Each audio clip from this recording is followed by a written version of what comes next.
Hi, Claire. How are you doing today? Doing good. What sport did you compete in at the Special Olympics World Winter Games? Alpine skiing. How long were you there? I was there for around 2.5 weeks. I see those medals. Hold them up for me for a second. Uh, what uh, what events did you earn those in?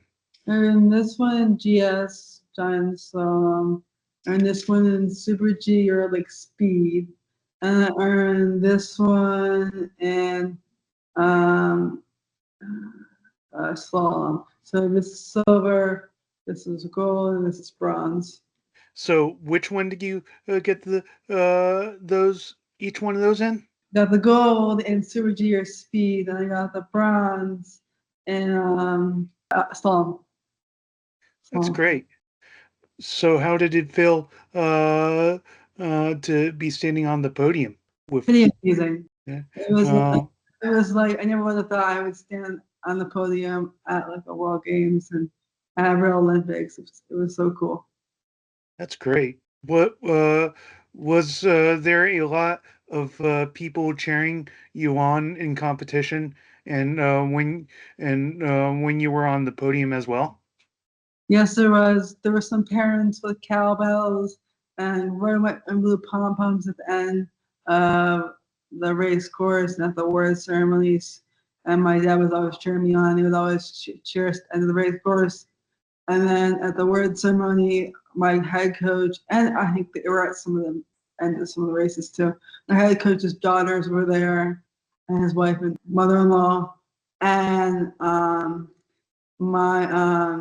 my dad was there, and some of the parents were there. And then also at the word ceremony, my team was there. My other athletes that were in my division were there, and my coaches were there, and they were cheering me on at the podium. Were you excited when your dad was there cheering you on?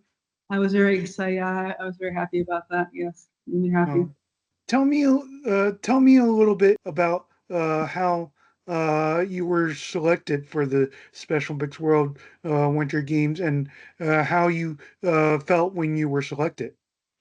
So for the past like since 2020 until now, I've won gold medals in every race I competed in at my state level. And Mhm. so my name was put in the hat that many times. So that's why I had a higher chance of getting selected. The hat pulling of the name process. After I was selected in the pulling name process, I was a nominee and I got to try out at the in Utah at the team trials. And then from there I was selected um, the someone from the Maryland State delegation, Maryland State office came to my program and surprised me and gave me flowers and told me I was selected. And I was very surprised and very happy. My program was all around, staying around the area, and they were all cheering and so happy for me. What was your training like? My training, so I would walk up hills a couple a bunch of like three times a week, my boot bag on my back and with weights in my hands. And then I would do like leg and neck strengthening exercises like squats and wall sits and different core exercises like sit-ups. And then I would go to my parents' house on Sundays or Saturdays and work out with my dad for an hour, 2 hours. And I also got to go to Colorado. There was my coach, the training with my coach, the race course training with my head coach, and around like 6 other athletes. They were on the ESA team, and we got to race course training help to fix my technique for the way I ski on during races and different styles of racing, different kind of styles of skiing for each race. And he helped with like jump starts and different things. And he really improved my skiing ability. And he really, I would not want all the medals I did if I didn't go to Colorado. Wow, sounds like you got really strong. And also, he recommended me getting racing skis when I was out there. And I got That's racing skis when I was out there. And I'm happy I did because everybody had racing skis on my team. That's awesome. Um, mm, um, when the day came to leave for the games, what were you excited for the most? Definitely like getting immersed in the Italian culture, meeting different athletes from around the world, soaking up the experience. So when the day came that you left, what how did you start the day and before you got on your flight? Well, we spent most of the day at the hotel we were at, and we just tried to find things to do around the hotel. They had like a scavenger hunt thing, and we like went to the photo booth there, and we took my coach is a professional photographer, so he took a bunch of pictures of us like, posing around the hotel. The hotel was a pretty cool hotel, and he took a bunch of pictures of us posing, and then like team photos, and then we just basically hung out, and some people took naps. That's great. How was your flight? It was great. My I slept most of the flight. I got on the plane, pretty much went to sleep, and then woke up like an hour before we landed. What was the first thing you saw when you guys were landing? Yeah, I saw the Alps, the snow-capped Alps. It was really beautiful. Where did you stay while you were in Italy? We stayed at this hotel outside Turin called I think, the Blue Hotel, and then for the opening ceremonies for 2 days, and then I think we stayed at some hotel that was 5 minute walk from the ski mountain. And we were lucky to stay there because some of the skiers from other teams had this hour-long walk from their hotels, so they took a Oh. bus every day. So we were close to the mountain. uh, We were staying there with a bunch of other teams from other countries like the UK, Canada, and like Japan, a bunch of other countries. did you get to meet any other athletes from other countries? I got to meet some Canadians, some UK people. A lot of athletes didn't speak English, but we could communicate. We were able to like trade pins. I traded a lot of pins. I had some of the most pins out of anybody on my team. Ah, that's I love awesome. pin thing. I had some really cool pins. But yeah, my pins went all the way up around my lanyard, all the way to the top of my neck, and I had extra ones still. And I but usually some of the athletes didn't speak English, but you could kind of communicate, or some stuff even a staff did, but you could communicate and try to trade pins and stuff, even though you couldn't like, communicate otherwise. You could somewhat communicate, but some of the people you could communicate with. British So were really nice, so were the Canadians. Canadians were very nice. that's awesome. So did you get to explore any of the area you stayed at? So when we were in Torino, we went into took the subway from our hotel into Old Town, and we got to explore the historic district of Turin, and we got to go see the Shroud of Jesus Christ. Oh, cool. And we were in Sestieri. We went and we had we went and we tour. We walked around some of the shops and stuff one night. Some of the team did. Some of the members of the team. We few of us walked around with their coach and went to some of the shops. And then we also had parent time, like family time, and we got to go around the town with our family. My dad and I went to some really cool village that was still inside the area, but it was like not exactly in that like main part of the area. It was like a side dirt road off a side of a cliff. It's a little village, and we went to some restaurant. It was really beautiful. That's great. Um, uh, did you make any friends or meet any new Special Olympic athletes while there? Yeah, I did. I made a lot of good friends. One was from Maine, one was from Ohio, one was from Massachusetts. And then I also met many friends in Alaska and Kentucky too. Tell me a little bit about your experience when you arrived to Italy for the World Games. So when we arrived, like the airport was like clear, and they had people, the officials, like guiding us to where we needed to go. We went to customs. We had our own customs section. There was nobody else going through customs. We didn't have to wait a long line or anything. It was just us in customs. And we all like picked our bags and put them on big carts and stacked them on big carts and pushed them. And the coaches pushed them down this hallway. And we got on coach buses, and the coach buses took us to our hotel. And it was a 2 hour drive. What was the opening ceremonies like? Opening ceremonies was really great. There was to start off. There was this really cool interpretive dance, deep, really deep, made you think interpretive dance about people with disabilities. It was really interesting. And then there was like speeches, and then the lighting ceremony was really beautiful with the fireworks and stuff.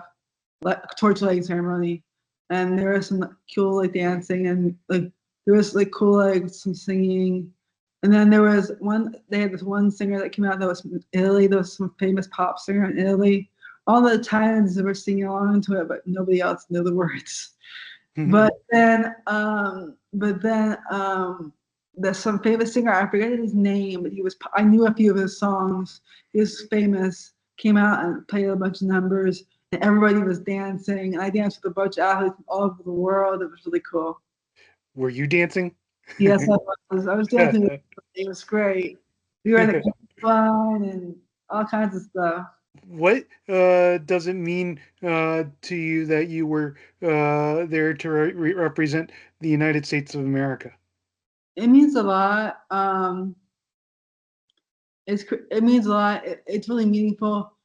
It's crazy that like the U.S. is like started this whole experience. It started like in like actually Maryland and in the U.S. And now it's grown to all states around the U.S. and over 200 countries around the world. And it's really incredible. And it's start in someone's backyard and then reach so many people. It's really incredible. It was amazing to represent the country that started started Special Olympics. Wow. What race was your favorite to compete in? Tell me a little bit about your experience. Favorite race. It was my favorite race. It's my favorite.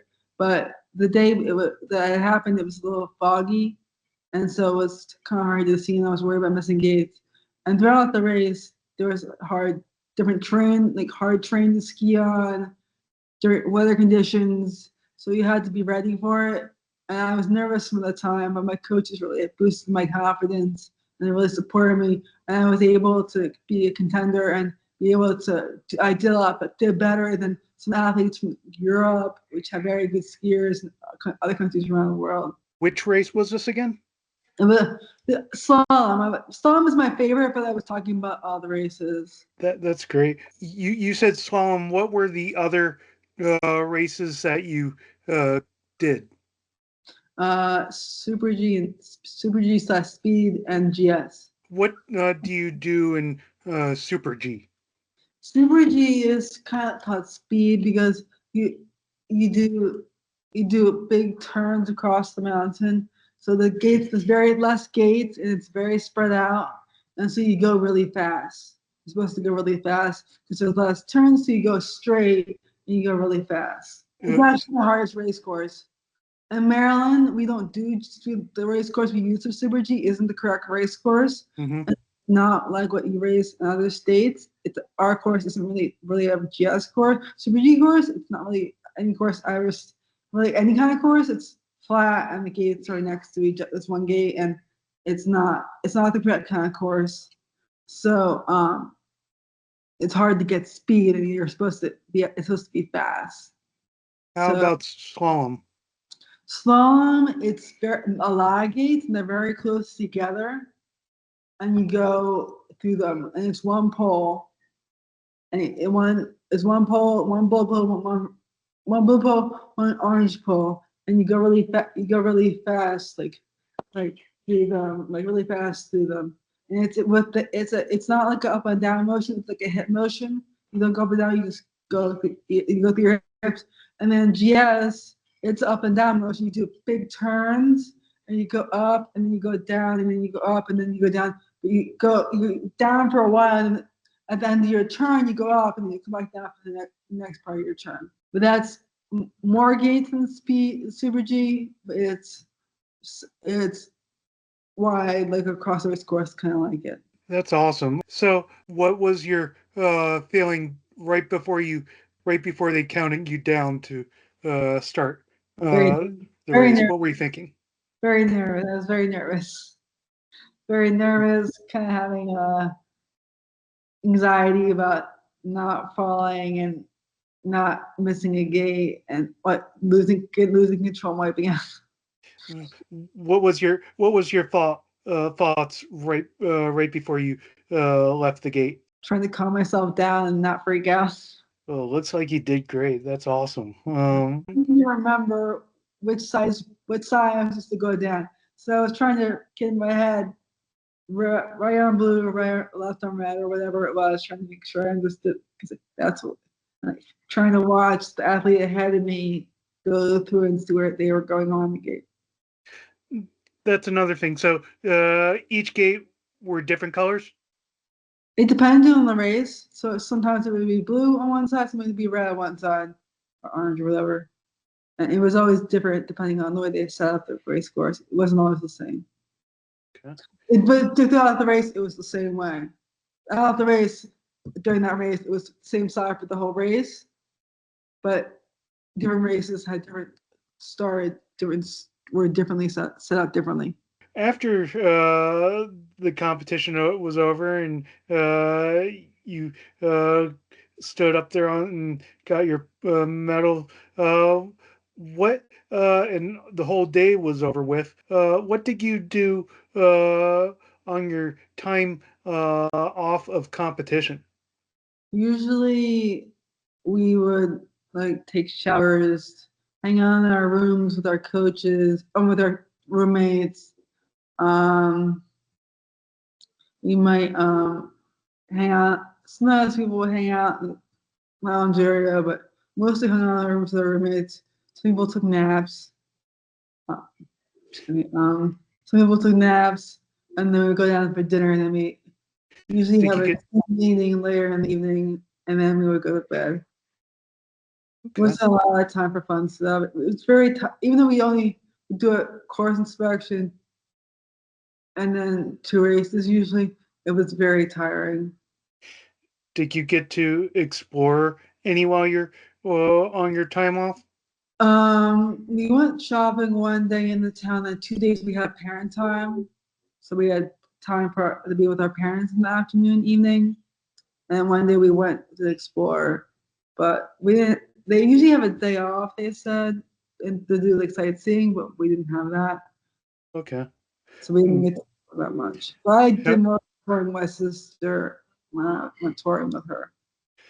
how did it feel when you saw your parents while you're at the games? My dad was there, and not my mom or my sister. Y- They were at Yeah. home. But my dad, it was great to see him, and he was big. He was good at cheering me on, and and he it was great to see him and like go to dinner with him to get a break and like talk about stuff that was going on. Um, what was your favorite? What was your favorite food that you ate? Probably not when I was at the games, but when I was with my sister, when I was touring with her in Tuscany, it was cashew peppy, which is a kind of pasta with pepper. How did it taste? It's really good. Yeah. Uh, did you bring back any cool items with you home? I brought back a wallet and a charm necklace. Which of those two was your favorite thing that you brought home? Probably the charm necklace. That's great. Um, uh, did you trade any pins? And if so, which one was your favorite? I traded a lot of pins. I had pins all the way top of my credentials all the way to the top of my neck. I had the most pins out anyone on the ski team.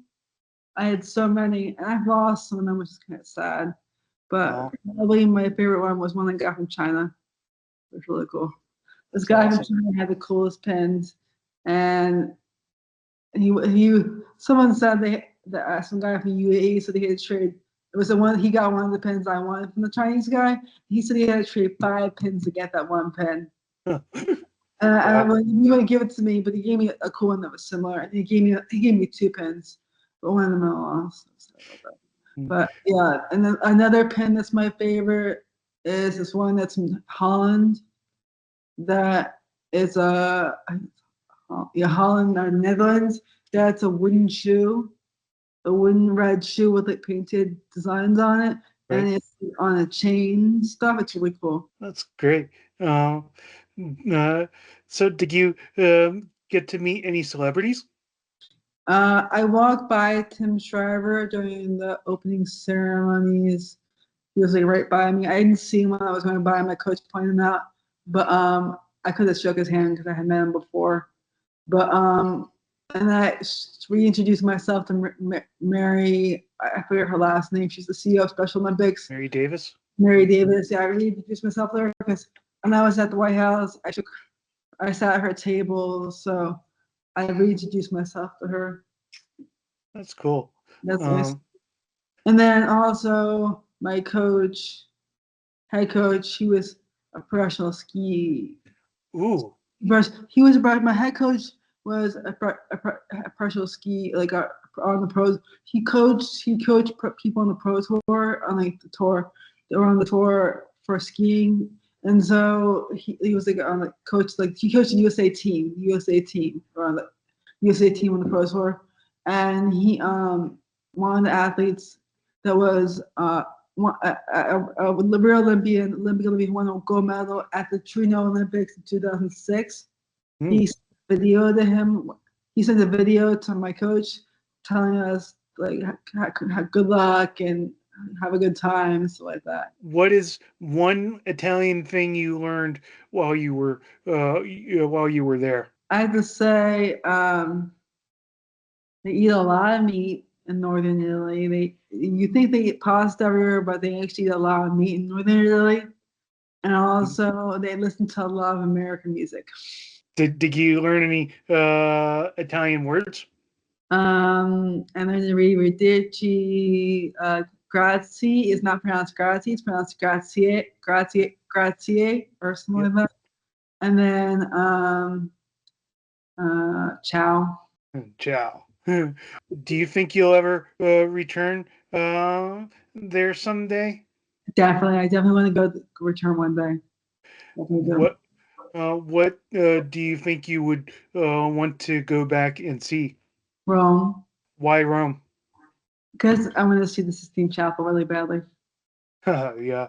I went to Um, Tuscany and Florence while I was there, but I want to go to Rome to see the Sistine Chapel. what would you say to any Special Olympics Maryland athlete that dreams of earning their way to the Special Olympics World Games? Don't keep on trying. Don't give up on your dream, even if you get discouraged. It's worth going. It's worth the experience, and you should always keep on trying. You never know if you're gonna. You might win at one gold medal, and then you get selected. You can do it, and never give up on your dream. Is there anything else you want to tell uh, about your experience there? Well, it was a life-changing experience, and it was a chance of a lifetime, and it was incredible that I even won one medal, let alone three, and it was and friends I made I'll have for a lifetime, and my coaches were amazing people, funny, outgoing, amazing people. Well, thank you for taking the time for talking to me, uh, and enjoy your experience back. Thank you. Yes. Yeah. Thank you.